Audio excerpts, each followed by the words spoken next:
All right, so we're gonna try this. I don't know how well it's gonna go.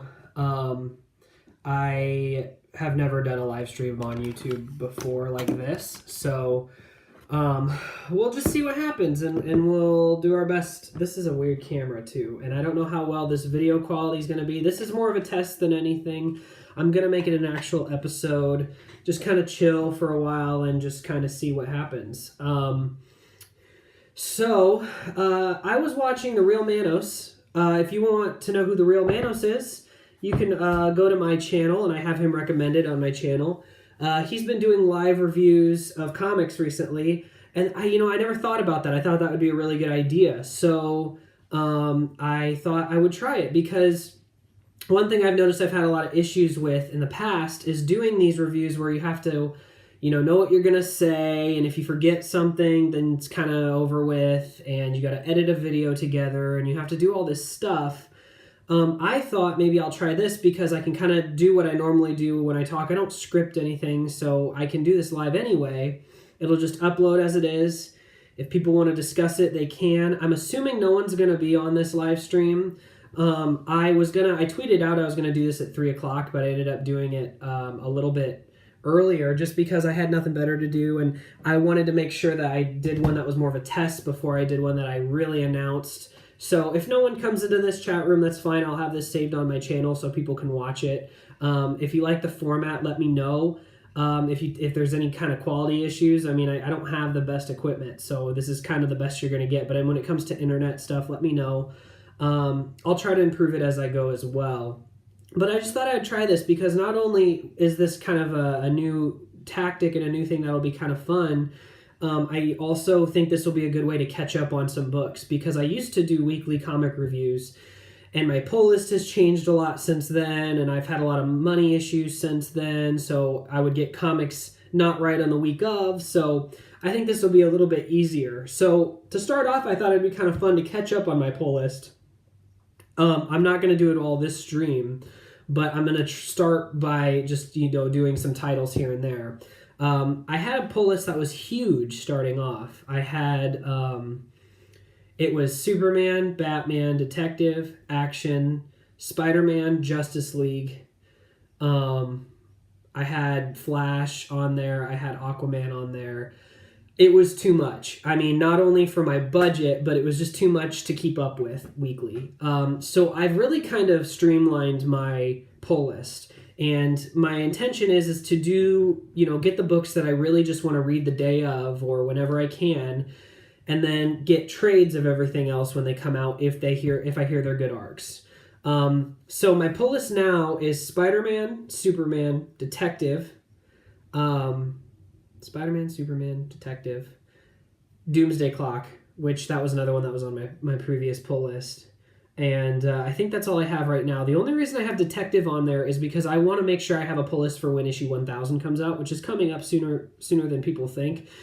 Then I may drop it depending on how the story's going because it comes out so quick. It's really hard to keep up with that book. I picked it up. I read like the first 2 issues when it started with Rebirth, and then it was just like boom, boom, boom, boom, boom. It just spiraled out of control. So I'm still picking those up, but I don't know if I'm ever going to be able to catch up on that book. Everything else I've been able to manage for the most part. I'm missing issue 3 of Superman. I have that coming in the mail. I had to buy it separately because it just didn't get in my pull list for some reason. So I'm getting that. But let's get started. I'm going to start this stream by reviewing the recent Spider-Man arc. And the reason I want to do that is because this is the one I've caught up on the most.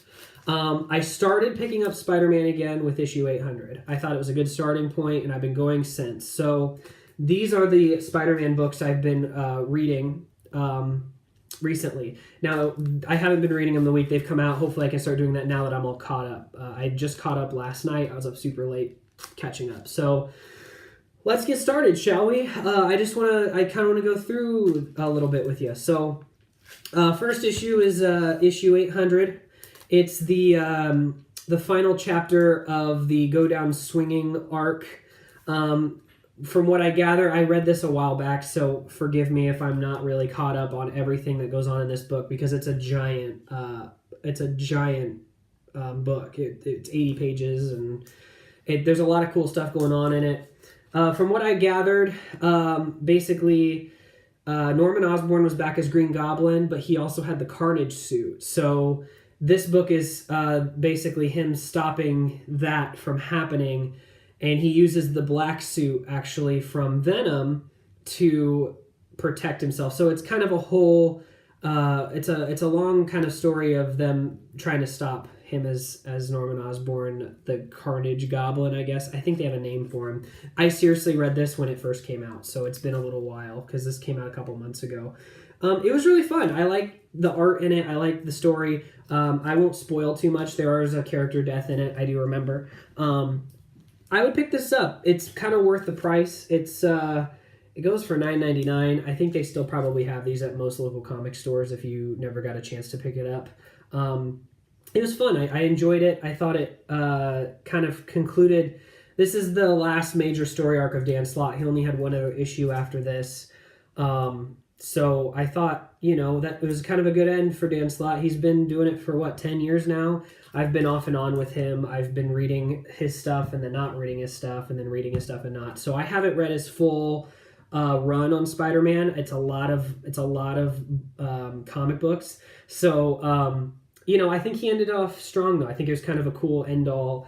One thing I noticed about Dan Slott that he did that I feel like Scott Snyder never got to do is Scott Snyder ended his Batman arc, and Scott Snyder has a problem with really hyping up a story he's writing and making a big event, and then the event kind of falls flat by the end. The beginning starts off really good, the idea is really good, and then it just kind of falls flat. So with Dan Slott, I feel like this is kind of what I wish Scott Snyder could have done with Batman. He kind of takes, it's kind of a trope, but he kind of takes some of the craziest ideas of what if, the Green Goblin met Carnage, and that happened. It's kind of like the PS1 Spider-Man game where at the end Doc Ock becomes Carnage. It's a Monster Ock or whatever.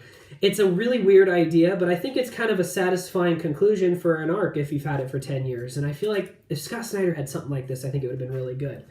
But I'm just going to move on with that because it's been a long time since that came out. I liked it. I thought it was a good starting point because it kind of gave you a back end of what has been going on in the universe. This is Dan Slott's official last issue, 801. He has a long goodbye in this, but this is a good kind of just conclusion that kind of it's less of a story arc that concludes. It's a single issue, just kind of goes back in a small story about Spider-Man when he was younger, and it's about a gentleman who is on his way to a hospital, and he's in a hurry, and Spider-Man holds him up because the gas station he stopped at to pick up cigarettes ended up getting held up, and Spider-Man stops him. But what you end up finding out is that whole situation, and he didn't end up getting cigarettes, and ended up making the guy quit smoking. So even though Spider-Man held him up for an important situation, basically the whole issue is the guy going through the rest of his life, and you're kind of wondering where this is going, and then it kind of ends with him, finding Spider-Man again, saying, "Thank you, you won't remember this, but, you saved me a long time ago, and you saved my life." He said, "Well, how did I save your life?" He said, "You got me to quit smoking." So it's a cute little end. It's one of those, let's do something a little more touching, to kind of end the arc for Dan Slott. And then he has a big thank you at the end, like I said. But forgive me for not really going into detail with these. They're kind of straightforward. And not only that, I read them so long ago, it's kind of hard for me to remember. I should have reread them, but I'm trying to play catch up, so it doesn't help to keep rereading stuff. This is the arc that I can kind of talk about a little bit more. This is the relaunch of Amazing Spider-Man. And the one thing that I will say about this is I'm tired of number ones. I don't know how many issue ones of Amazing Spider-Man I have now. I keep picking them up going, this is a good starting point, and then I read the first 10 issues, and then I drop it, and then I come back to it, and then I read issue whatever, and then it goes back to issue 1. I will say though that this is a very good starting point. A lot of people have talked about this, but this first arc I'm just going to review as a whole.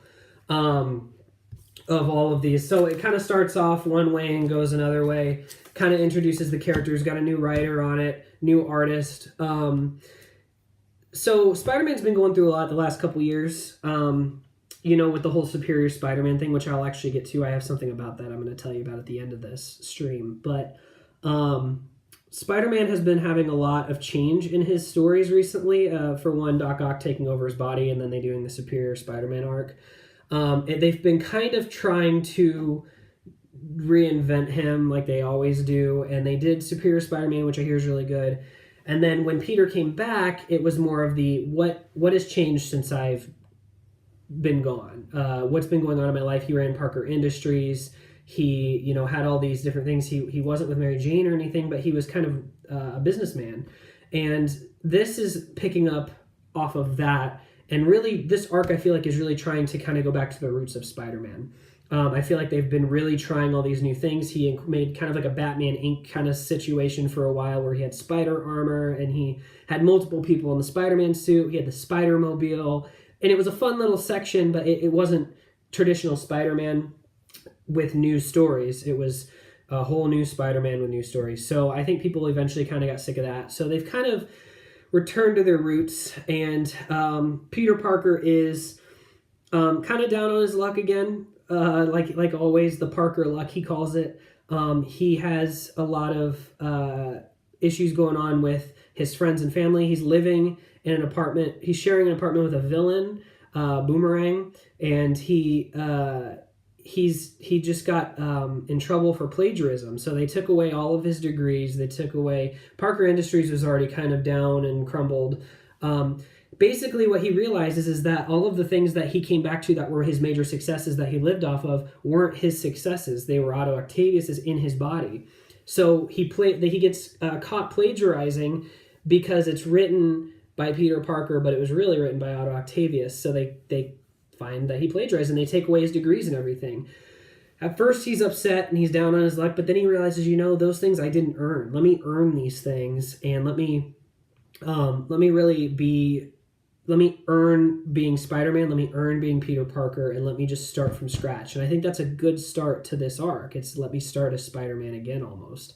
And it all culminates with him being honest with himself and hooking back up with Mary Jane, which everyone's been waiting for since Brand New Day. Everyone's been wanting that.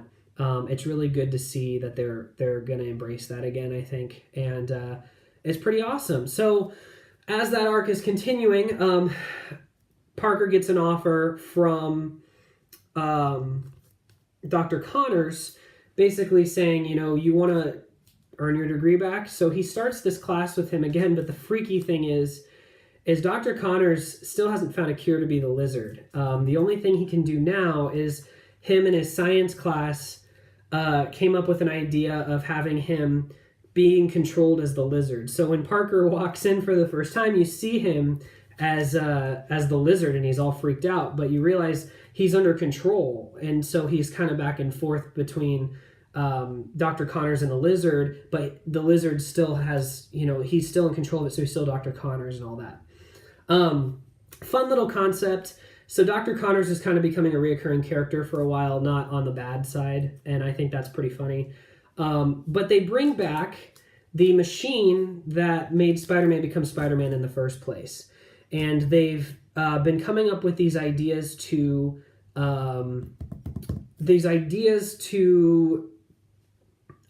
essentially, split people's persona, or split people into two.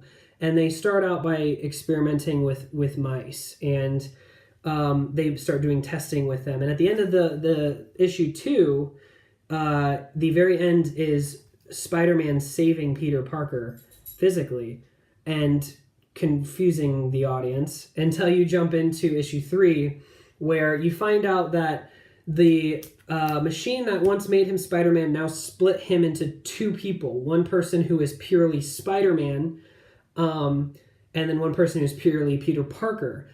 Now the problem is the issue that they run into is Spider-Man is purely Spider-Man without the responsibility. Peter is just Peter with all the responsibility. So you have this Peter Parker who's really down and kind of serious and all about responsibility and doing what he can, and he's helping his community, and he's he's doing the little things he can without his spider powers. he still has his web shooters, but he doesn't have, he's not as smart.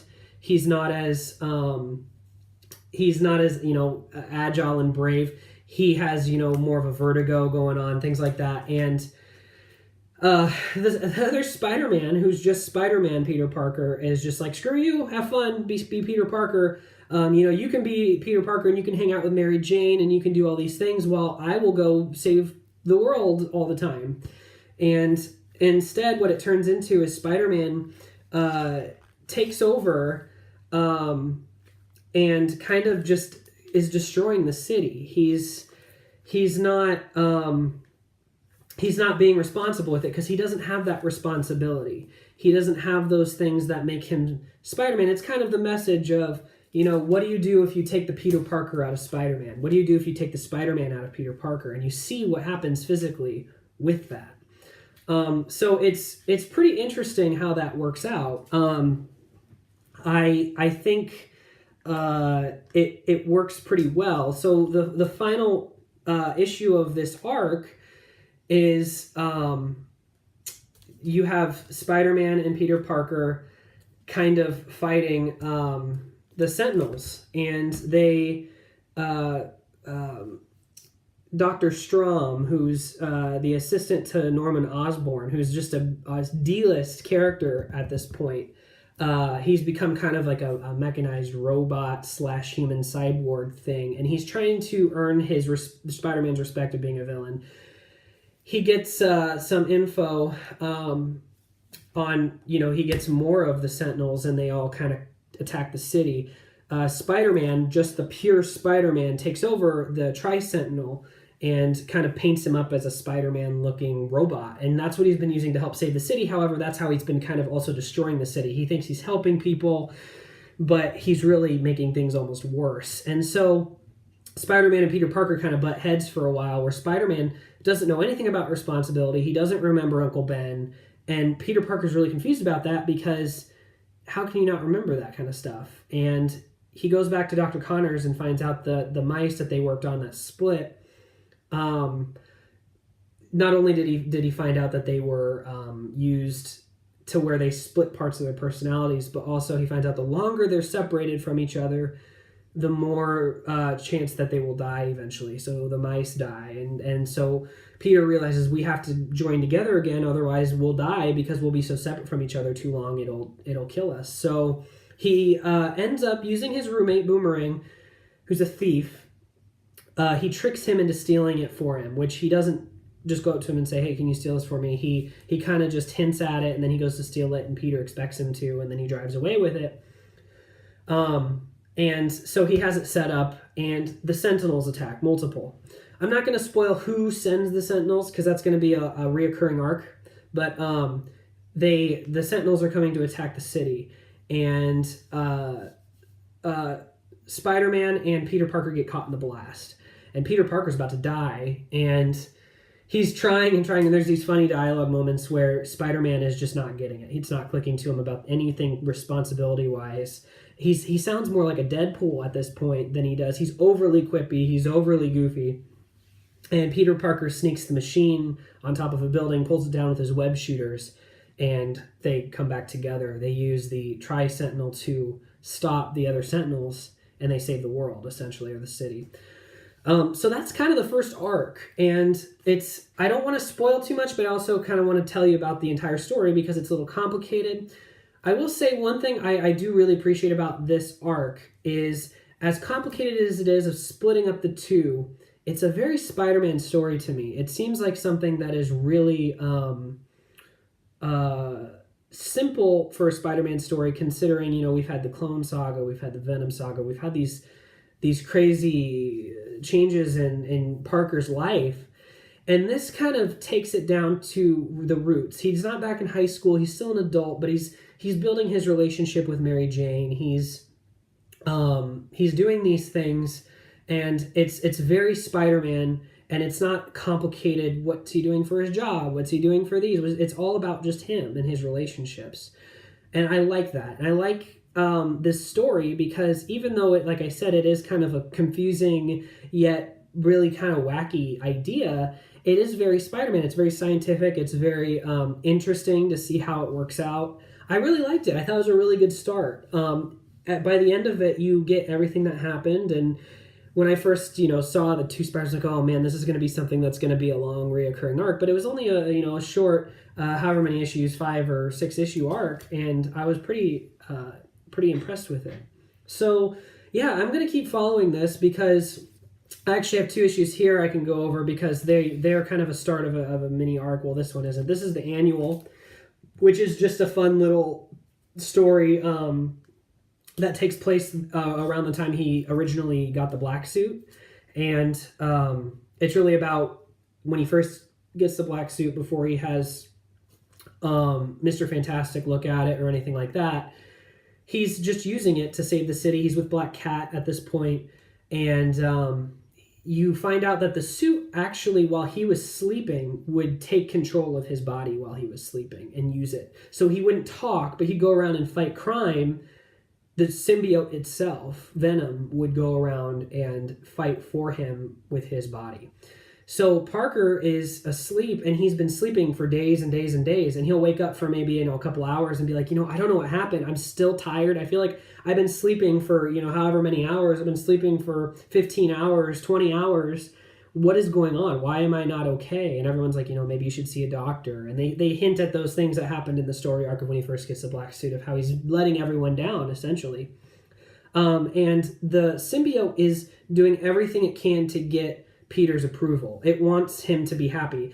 Well, he's a crime fighter. Let me fight crime for him while he's sleeping. So he goes out and does these things, but he's so aggressive. He's nearly killing people. He's beating them to a pulp. He's being really aggressive, just like you would see with the black-suited Spider-Man, except for Peter's mind isn't being taken over, just his body in this sense. Most of the time when you see him in the black suit, you see these cases of Peter just being corrupted by the suit because it's telling him things while he's awake. So when he's asleep, he's not talking, he doesn't know where he's been, he doesn't have any memory, recollection, he thinks he's dreaming, but the suit is using his body to literally stop crime. It's an interesting story, and I like how they kind of for the annual, they did a little flashback of that time, because it was a very interesting time in Spider-Man's history. There was a lot going on. It doesn't change much continuity-wise. He runs into a guy who is not the most morally correct, but he's not a bad guy. And he, the guy's telling him, if you're going to be a hero, you can't be doing this kind of stuff. And so the symbiote kind of attaches to him as well, not physically, but in a relationship sense. And he gets kidnapped because the guy gets kidnapped because he knows about Spider-Man. So this gang kind of holds him up, and there's a little thing with that as well. But it's a fun little issue. I really was surprised by it. And at the end, they give you a little, if you liked this story, go back and read the 1980s Black Suit Saga, which is kind of cool. I just thought it was a fun little addition. It's a one issue throwaway that I really enjoyed. And then I got the last issue. This is the start of an arc. I don't know how long it'll go. But it's Amazing Spider-Man number 6. This is the last one that just came out. 7 comes out next week.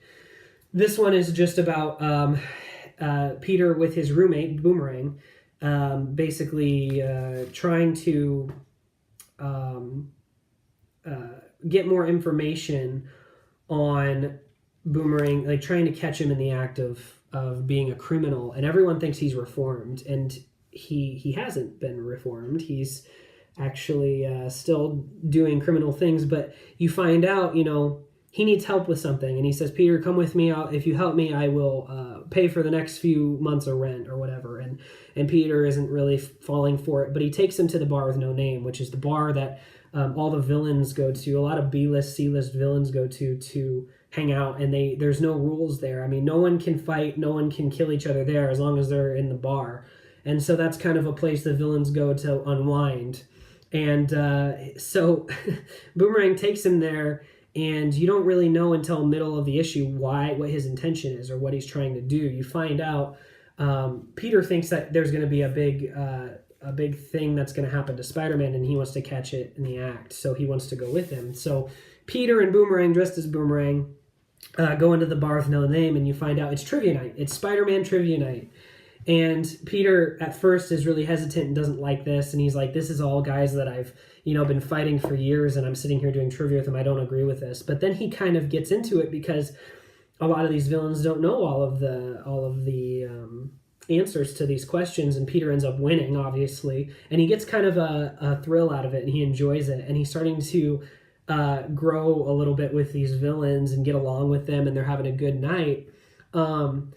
And you find out that that Kingpin is trying to recruit Boomerang to help him with a job.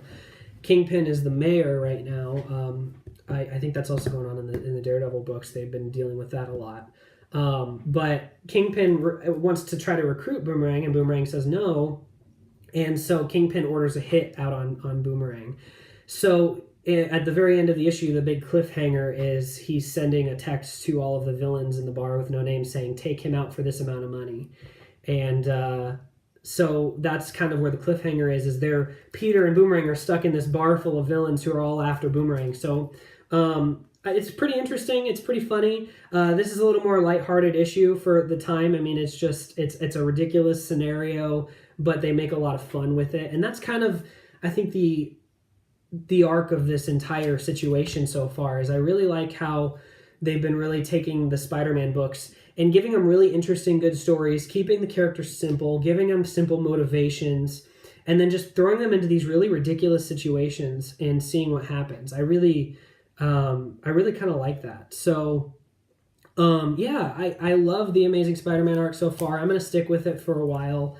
I think it is really fun. I love the art. I love the way the characters are written. Spider-Man's a little more quippy, but he's not Deadpool until they split.